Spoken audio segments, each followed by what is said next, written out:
Hello friends, welcome to video 5.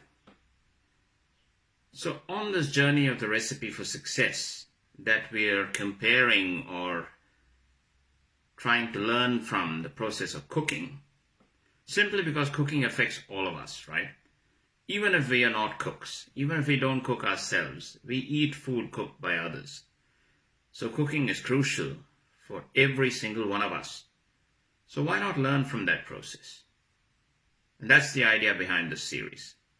So now in step 5, the pot's on the stove, or we've got our baking going on in the oven. And what happens during this phase? We might, just before putting it in the oven or just before we set it on the stove, we might have a little taste. We might check if the sugar is okay, if the salt's okay. If not, what do? We correct it there, right? We make small adjustments. And that's the phase that we'll have to negotiate or tackle on our success journey. There'll often be times when we have to experiment.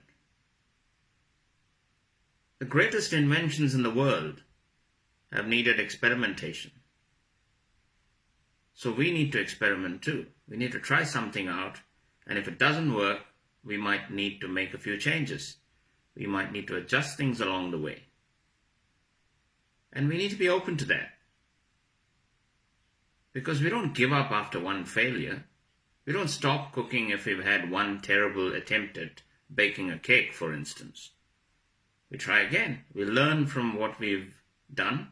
We learn from the mistakes, and we try it again.